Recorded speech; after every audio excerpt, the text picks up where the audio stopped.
নমস্কার and high. তো আজকে আপনাদের জন্য একটা রেসিপি নিয়ে এসেছি।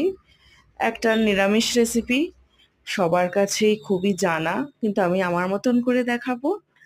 তো চলুন আমরা রেসিপিটা স্টার্ট করি।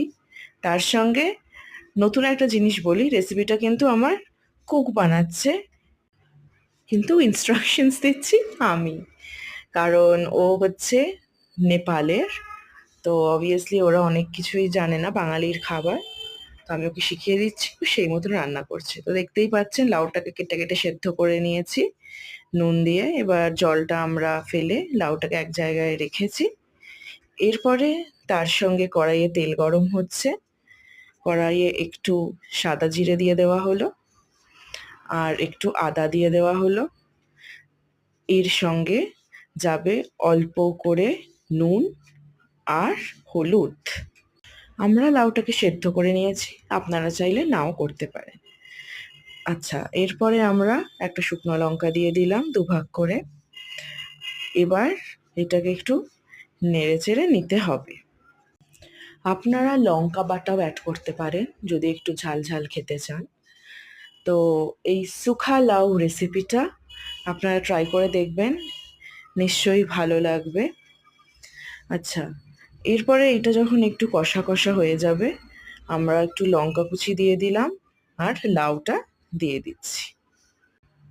জানেন তো, যখন বাংলার বাইরে থাকবেন তখন কিন্তু খুব নিজের মধ্যে যেই বাঙালি ভাবটা আরো বেশি করে মনে হয় যেন চলে আসে। জানি না, আমার তো এটা সবসময় হয়ে থাকে। বাংলাকে আমরা অনেকেই ছাড়তে চাই না, কিন্তু পরিস্থিতিতে, কাজের জন্য আমাদের অনেককেই দেশের মধ্যেই, কিন্তু বাংলার হয়তো বাইরে গিয়ে একটু দূরে যেতে হয়। আচ্ছা, এবার রান্নায় আবার ফিরে আসা যাক। তো আমরা দিয়ে দিলাম অল্প করে জিরে গুঁড়ো। জিনিসটাকে একটু ভালো করে এখন ভাজা ভাজা করে নেওয়া হচ্ছে, আর একটু ধনে গুঁড়ো। হ্যাঁ, তো যেটা বলছিলাম, যে যারা কিনা ধরুন দেশের মধ্যেই বাংলার বাইরে কোনো এক শহরে থাকছেন, তারা কিন্তু একটা জিনিস নিশ্চয়ই দেখেছেন, যে কিছু কিছু সবজি কিন্তু বাংলার সঙ্গে মেলে না। মানে ধরুন হয়তো শিম আপনি খুব খুঁজছেন, কিন্তু খুঁজে পাচ্ছেন না, কিন্তু শিমটা আপনার খুব ভালো লাগে। তো আমাদের রান্নাটা মোটামুটি হয়ে গেছে, দেখতে পাচ্ছেন। তো যেটা বলা সেটা হচ্ছে যে বাংলার বাইরে থেকে কিন্তু বাংলার প্রতি টানটা বেড়ে যায়।